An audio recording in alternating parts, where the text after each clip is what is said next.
لأنه اليوم الحكومة كتخصص سنويا أكثر من 15 مليار تاع الدرهم باش دعم الاستهلاك نتاع هذه المادة، واللي هي في الأصل خصها يعني هذا الدعم يكون يمشي عند الفئات الفقيرة والتي هي في أمس الحاجة لهذا الدعم. مع الأسف فاليوم هذه الفئات، الفئة الأقل أو الأكثر هشاشة، 20% نتاع المجتمع الأكثر فقرا ما تتخذ إلا 14% من هذا الدعم، ما تتخذ إلا 14% من 15 مليار. والناس الأكثر يسرا، 20% الأكثر يسرا تاخذوا 27%، تاخذوا الضعف.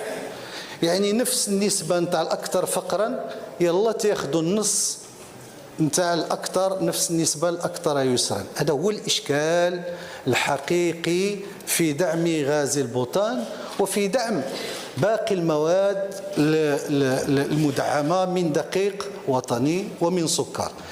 اللي نحن مطالبين به حكومة وبرلمان بمختلف توجهاته هو أن نجد الطرق المثلى حتى يذهب هذا الدعم كليا إلى الطبقات الفقيرة التي تحدثتم عنها السيد النائب المحترم، والتي من أجلها خلق هذا الدعم.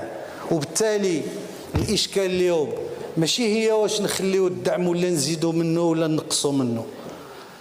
الدعم خصو نلقاو الآليات كما قلت ليستفيد منه طبقات، تستفيد منه الطبقات الفقيرة. وأعتقد بأنه الآلية نتاع الدعم المباشر أن هذه الفلوس خصنا نعطيوهم للطبقات التي هي في الهشاشة والتي تستحق هذا الدعم وتستحق أن توجه لها هذه الهوامش المالية التي تتمكن الحكومة من استخلاصها، ونبتعد عن دعم شامل تستفيد منه الطبقات الميسورة. وهذا هو الحكم نتاع الحياة، لأنه شحال ما كان عندك الإمكانيات غادي تستهلك أكثر.